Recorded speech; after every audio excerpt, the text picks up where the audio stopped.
Bonjour à tous et bienvenue dans cette nouvelle vidéo, j'espère que tout le monde va bien. Alors évidemment, les choses se compliquent pour les islamophobes en manque de musulmans dans les médias en ce 26e jour de confinement. On voit bien qu'ils ont clairement de plus en plus de mal à rester confinés dans les égouts où ils sont désormais assignés à résidence. Du coup, on voit se multiplier les articles de presse sur la question des musulmans. Alors tantôt pour se demander ce que change le confinement pour les communautés musulmanes de notre pays. Et il y a d'autres articles un peu plus risibles qui carrément se demandent si le mois de Ramadan va être annulé en mode c'est le festival de Cannes et c'est pas un mois du calendrier. Et puis, au-delà des articles complètement délirants, on a, comme d'habitude, Éric Zemmour en tête de gondole, qui est toujours aussi constant dans ses récits farfelus. Alors, dans un premier temps, il a affirmé, à l'antenne de CNews, puisque maintenant c'est là-bas qu'il officie depuis plusieurs mois, alors il a affirmé que dans les banlieues en Île-de-France, notamment en Seine-Saint-Denis, les populations issues de l'immigration et a fortiori africaine refuseraient tout bonnement de rester confinées chez elles parce qu'elles considèrent que le coronavirus serait une maladie de blanc et qui serait de facto protégée par Allah. Alors je vous mets ici les images de ce passage pour que vous puissiez admirer le degré. Qui sont nombreux, en particulier des Africains, et qui font des barbecues. Et quand les policiers arrivent, ils se révoltent, ils les frappent, etc. Ils hurlent. De toute façon, c'est une maladie de blanc, on est protégé par Allah. Et donc il faut, je vous assure, je le tiens officiellement de policier, et non, il faut qu'ils mettent les casques, qu'ils les frappent, etc. Enfin, c'est incroyable.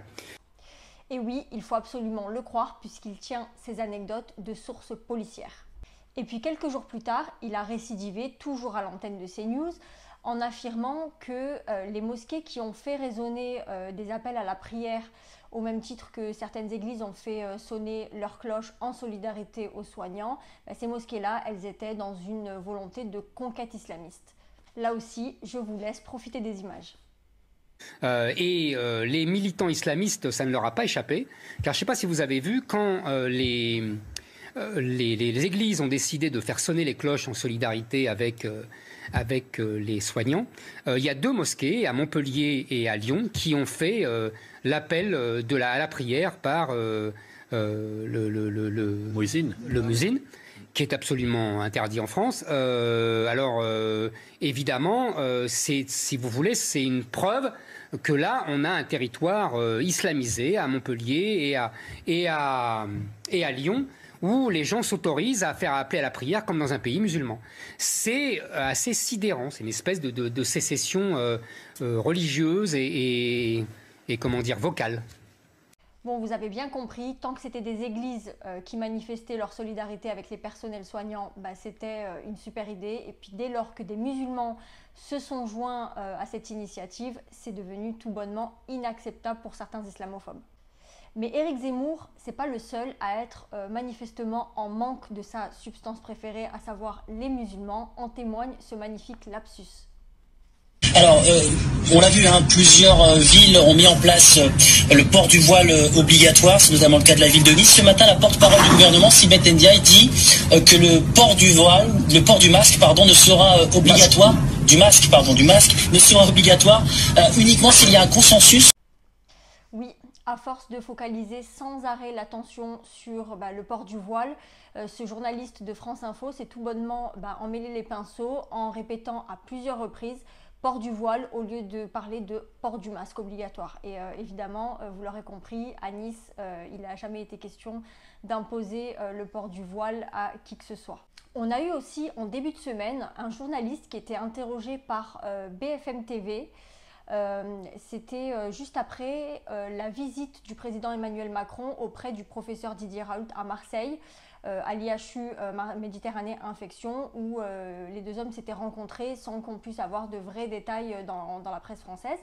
Alors du coup, ce journaliste, il a sorti un scoop. Alors le scoop, c'était de dire que les discussions entre Emmanuel Macron et le professeur Raoult avaient porté sur une étude sur la chloroquine et que Emmanuel Macron avait pu consulter les chiffres de l'étude du professeur Raoult. Et puis pour justifier comment il avait obtenu ce tuyau, il explique que à Marseille, la population étant à majorité africaine, les rumeurs courent vite. Je vous mets là aussi l'extrait pour que vous compreniez exactement de quoi je parle. Les résultats sont spectaculaires. Alors il en a pris acte, ça a été effectivement, il l'a montré, il l'a vu. Vous savez, à Marseille et à l'IHU, la moitié de la population est africaine, la moitié des soignants sont africains, et donc la rumeur court vite. Et donc on a su très rapidement que en effet l'étude avait été présentée. Ce passage, il me fait vraiment penser au sujet de ma précédente vidéo et qui portait sur les récents échanges à l'antenne de la chaîne d'information LCI entre deux scientifiques qui préconisaient de pouvoir tester l'efficacité de certains vaccins contre le coronavirus en premier lieu en Afrique parce que ce sont des populations qui sont à risque. Et puis je vous ai gardé le meilleur pour la fin. Alors hier, dans les colonnes du journal, si on peut appeler ça un journal, Valeurs Actuelles, qui est plutôt classé, vous le savez, à l'extrême droite, on avait le militant de je ne sais quelle cause, Nader Alouche, qui se définit lui-même d'ailleurs comme musulman sociologique, sans trop qu'on sache ce que ça veut dire. Alors il a écrit une tribune pour dénoncer des éventuels attentats au coronavirus en France, donc des attentats qu'il qualifie d'islamistes.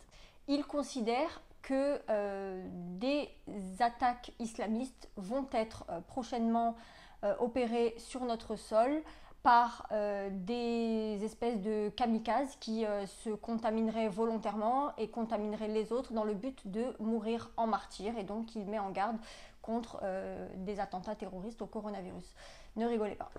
C'est clairement un scénario qu'on pourrait, si ce n'était pas aussi ridicule, lui conseiller de vendre à d'éventuelles plateformes de streaming qui pourraient être intéressées comme Netflix.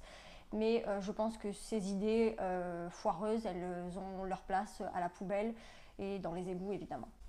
En tout cas, tous ces exemples que je viens de vous énumérer, ils ont le mérite de nous montrer une chose, c'est le manque ressenti par les islamophobes en tout genre, depuis la disparition des musulmans de la sphère médiatique. Et je leur souhaite par ailleurs bien du courage dans ce sevrage qui leur a été clairement imposé. Et d'ailleurs, je voulais revenir aussi sur un dernier petit épisode qu'on a pu voir, c'était en fin de semaine dernière, sur BFM TV. La direction, la rédaction avait choisi de faire intervenir à leur antenne un médecin généraliste qui s'appelait Mohamed. Et puis je me suis connectée moi sur Twitter et j'ai vu Mohamed en top tweet, donc j'ai cliqué pour voir ce que ce monsieur avait pu dire de si fou pour susciter autant d'attention et pour générer le fait qu'il ait été placé en top tweet. Figurez-vous qu'en fait il a été en top tweet juste parce qu'il s'appelait Mohamed et qu'un certain nombre d'islamophobes se sont insurgés de sa présence à l'antenne. Il y a eu des racistes donc, qui ont posté des messages du style BFM TV, ils ont trouvé qu'un Mohamed à faire passer à l'antenne. Donc ça en dit vraiment long sur la mentalité qui règne dans ce pays et ça en dit vraiment aussi long sur les capacités de nuisance de certains islamophobes. J'espère que de votre côté et du côté de vos familles, tout va pour le mieux. Je vous dis à très vite pour une prochaine vidéo. En attendant, prenez soin de vous et restez chez vous.